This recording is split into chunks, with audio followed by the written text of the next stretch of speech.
আপনার সামান্য বেতনের সংসারে যে স্ত্রী মুখ বুজে হাসি মুখে কাজ করে যায়, তার বুকে কত বড় একটা গোপন কথা লুকিয়ে থাকে জানেন? শুনুন তাহলে। লোকটার সদ্য চাকরি চলে গেছে, ঋণের পাহাড় আর পাওনাদারের চাপে সে প্রায় পাগল। সারাদিনের ওই হতাশা আর রাজ্যের সব রাগ সে রাতে বাড়ি ফিরে তার স্ত্রীর উপর ছাড়ত, কথায় কথায় খারাপ ব্যবহার করত। আর মেয়েটা, সে শুধু নীরবে চোখের পানি মুছত, টু শব্দটিও করতো না। পাওনাদারের অপমান সইতে না পেরে একদিন রাতে লোকটা চরম একটা সিদ্ধান্ত নিল। স্ত্রী ঘুমিয়ে পড়ার পর সে আত্মহত্যার জন্য ঘরের ফ্যানের সাথে দড়ি বাঁধতে গেল। ঠিক এমন সময় হঠাৎ তার হাত লেগে আলমারির ওপর থেকে একটা পুরনো মাটির ব্যাঙ সজোরে নিচে পড়ে ভেঙে গেল।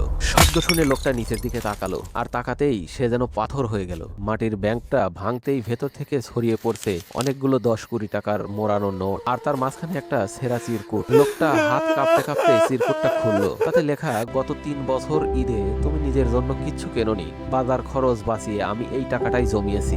এই ঈদে তুমি নিজের জন্য একটা নতুন জামা কিনবে। চিরকুটটা পরে লোকটার বুকের ভেতরটা যেন দুমড়ে মুচড়ে গেল। হাতের দড়িটা ছুঁড়ে ফেলে সে ডুকরে কেঁদে উঠল। নিজের ব্যর্থতার সব রাগ সে যার উপর ঝেড়েছে, সেই মানুষটাই নিজের সব শখ মেরে তাকে কতটা ভালোবেসেছে। এই গল্পের শিক্ষা কি জানেন?